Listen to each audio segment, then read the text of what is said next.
RCB CSK ನಡುವೆ ಒಂದು ರೋಚಕ ಕಾಳಗ ಅಂತ ಹೇಳ್ಬೋದು. ಕೊನೆ ತನಕ ಮ್ಯಾಚ್ ಬಸ್ಬಿಟ್ಟು ಗೆದ್ದಿದ್ದಾರೆ RCB ಅವರು. ನಮ್ಮ ಮಾಮೂಲಿ ಎದುರಾಳಿ CSK ಗೆ ಏನ್ ಹೇಳ್ತೀರಾ? ಲಾಸ್ಟ್ ಇಯರ್ ಇದೇ ಮಾಡಿದ್ವಿ. ಈ ಮ್ಯಾಚ್ ಗೆ ಶೆಫರ್ಡ್ ಲಾಸ್ಟ್ 2 overs ಅಲ್ಲಿ ಏನ್ ಹೊಡೆದಿದ್ದಾನೆ, ಸರಿಯಾಗಿ ಹೊಡೆದಾನೆ. ಮತ್ತೆ ಯಶ್ ದಯಾಲ್ ಬೌಲಿಂಗ್ ಎಂಡಿಂಗ್ ಅಲ್ಲಿ ಸ್ವಲ್ಪ ಟೆನ್ಷನ್ ಆಯ್ತು. 1 6 ಕೊಟ್ಟ ಅದೆಲ್ಲ ಆಯ್ತು. ಬಟ್ ಎಂಡಿಂಗ್ 3 balls ಏನ್ ಕಂಟ್ರೋಲ್ ಮಾಡಿದಾರೆ ಅಂದ್ರೆ ಬೆಸ್ಟ್. ಸೊ ಈ ಸೀಸನ್ ಇನ್ನೊಂದೇನಂದ್ರೆ RCB ಗೆ ಒಂಥರ ಲಕ್ಕಿ ಅಂತ ಹೇಳ್ಬೋದು ಈ ಸೀಸನ್. ಏನಕ್ಕೆ ಅಂದ್ರೆ 18ನೇ season, Virat Kohli jersey number 18. So ಏನಾದ್ರು ನಮಗೆ ಲಕ್ಕಿ ಇದೆಯಾ ಈ ಸೀಸನ್ ಕಪ್ ಗೆಲ್ಲೋದಕ್ಕೆ? ಖಂಡಿತ. ವಿರಾಟ್ ಕೊಹ್ಲಿ 18 ವರ್ಷದಿಂದ ನಮ್ ಜೊತೆ ಇದ್ದಾನೆ. ಈ ಸಲ ಕಪ್ ನಮ್ದೆ, ನಾನು ಪಕ್ಕ ಹೇಳ್ತೀನಿ, ನೀವು ನೋಡ್ಕೊಳ್ಳಿ. RCB ಈ ಸೀಸನ್ ಬಿಟ್ಟು ಲಾಸ್ಟ್ ನೋಡಿದ್ರೆ ಅಷ್ಟು ಸ್ಟ್ರಾಂಗ್ ಇರ್ಲಿಲ್ಲ. ಸೊ ಈ ಸೀಸನ್ ತುಂಬಾ ಸ್ಟ್ರಾಂಗ್ ಇದೆ. ಮ್ಯಾನೇಜ್ಮೆಂಟ್ ಏನ್ ಹೇಳ್ತೀರಾ? ತುಂಬಾ ಸೆಲೆಕ್ಷನ್ ಚೆನ್ನಾಗಿದೆಯಾ, ಹೆಂಗಿತ್ತು ಈ ಸಲ ಮ್ಯಾನೇಜ್ಮೆಂಟ್ ಎಲ್ಲರ ಕಡೆ ನೋಡಿದ್ದಾರೆ. ಬೌಲಿಂಗ್ ಚೆನ್ನಾಗಿದೆ, ಫೀಲ್ಡಿಂಗ್ ಚೆನ್ನಾಗಿದೆ, ಬ್ಯಾಟಿಂಗ್ ಚೆನ್ನಾಗಿದೆ, ಆಲ್ರೌಂಡ್ ಟೀಮ್ ಫುಲ್ ಬೆಸ್ಟ್ ಇದೆ. ಸೊ ಈ ಸಲ ಪಕ್ಕ ನಾವು ಕಾನ್ಫಿಡೆಂಟ್ ಆಗಿ ಗೆಲ್ತೀವಿ, ಪಕ್ಕ ಗೆಲ್ತೀವಿ.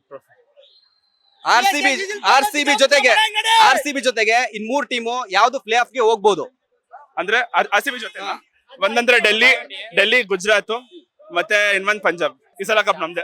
RCB CSK ನಡುವೆ ಒಂದು ರೋಚಕ ಕಾಳಗ ಅಂತ ಹೇಳ್ಬೋದು. ಕೊನೆ ತನಕ ಮ್ಯಾಚ್ ಬಸ್ಬಿಟ್ಟು ಗೆದ್ದಿದ್ದಾರೆ RCB ಅವರು. ನಮ್ಮ ಮಾಮೂಲಿ ಎದುರಾಳಿ CSK ಗೆ ಏನ್ ಹೇಳ್ತೀರಾ? ಲಾಸ್ಟ್ ಇಯರ್ ಇದೇ ಮಾಡಿದ್ವಿ. ಈ ಮ್ಯಾಚ್ ಗೆ ಶೆಫರ್ಡ್ ಲಾಸ್ಟ್ 2 overs ಅಲ್ಲಿ ಏನ್ ಹೊಡೆದಿದ್ದಾನೆ, ಸರಿಯಾಗಿ ಹೊಡೆದಾನೆ. ಮತ್ತೆ ಯಶ್ ದಯಾಲ್ ಬೌಲಿಂಗ್ ಎಂಡಿಂಗ್ ಅಲ್ಲಿ ಸ್ವಲ್ಪ ಟೆನ್ಷನ್ ಆಯ್ತು. 1 6 ಕೊಟ್ಟ ಅದೆಲ್ಲ ಆಯ್ತು. ಬಟ್ ಎಂಡಿಂಗ್ 3 balls ಏನ್ ಕಂಟ್ರೋಲ್ ಮಾಡಿದಾರೆ ಅಂದ್ರೆ ಬೆಸ್ಟ್. ಸೊ ಈ ಸೀಸನ್ ಇನ್ನೊಂದೇನಂದ್ರೆ RCB ಗೆ ಒಂಥರ ಲಕ್ಕಿ ಅಂತ ಹೇಳ್ಬೋದು ಈ ಸೀಸನ್. ಏನಕ್ಕೆ ಅಂದ್ರೆ 18ನೇ season, Virat Kohli jersey number 18. So ಏನಾದ್ರು ನಮಗೆ ಲಕ್ಕಿ ಇದೆಯಾ ಈ ಸೀಸನ್ ಕಪ್ ಗೆಲ್ಲೋದಕ್ಕೆ? ಖಂಡಿತ. ವಿರಾಟ್ ಕೊಹ್ಲಿ 18 ವರ್ಷದಿಂದ ನಮ್ ಜೊತೆ ಇದ್ದಾನೆ. ಈ ಸಲ ಕಪ್ ನಮ್ದೆ, ನಾನು ಪಕ್ಕ ಹೇಳ್ತೀನಿ, ನೀವು ನೋಡ್ಕೊಳ್ಳಿ. RCB ಈ ಸೀಸನ್ ಬಿಟ್ಟು ಲಾಸ್ಟ್ ನೋಡಿದ್ರೆ ಅಷ್ಟು ಸ್ಟ್ರಾಂಗ್ ಇರ್ಲಿಲ್ಲ. ಸೊ ಈ ಸೀಸನ್ ತುಂಬಾ ಸ್ಟ್ರಾಂಗ್ ಇದೆ. ಮ್ಯಾನೇಜ್ಮೆಂಟ್ ಏನ್ ಹೇಳ್ತೀರಾ? ತುಂಬಾ ಸೆಲೆಕ್ಷನ್ ಚೆನ್ನಾಗಿದೆಯಾ, ಹೆಂಗಿತ್ತು ಈ ಸಲ ಮ್ಯಾನೇಜ್ಮೆಂಟ್ ಎಲ್ಲರ ಕಡೆ ನೋಡಿದ್ದಾರೆ. ಬೌಲಿಂಗ್ ಚೆನ್ನಾಗಿದೆ, ಫೀಲ್ಡಿಂಗ್ ಚೆನ್ನಾಗಿದೆ, ಬ್ಯಾಟಿಂಗ್ ಚೆನ್ನಾಗಿದೆ, ಆಲ್ರೌಂಡ್ ಟೀಮ್ ಫುಲ್ ಬೆಸ್ಟ್ ಇದೆ. ಸೊ ಈ ಸಲ ಪಕ್ಕ ನಾವು ಕಾನ್ಫಿಡೆಂಟ್ ಆಗಿ ಗೆಲ್ತೀವಿ, ಪಕ್ಕ ಗೆಲ್ತೀವಿ. RCB ಜೊತೆಗೆ ಇನ್ 3 ಟೀಮು ಯಾವ್ದು ಪ್ಲೇ ಆಫ್ ಗೆ ಹೋಗ್ಬೋದು ಅಂದ್ರೆ RCB ಜೊತೆ ಒಂದಂದ್ರೆ ಡೆಲ್ಲಿ, ಗುಜರಾತ್ ಮತ್ತೆ ಇನ್ನೊಂದು ಪಂಜಾಬ್. ಈ ಸಲ ಕಪ್ ನಮ್ದೆ.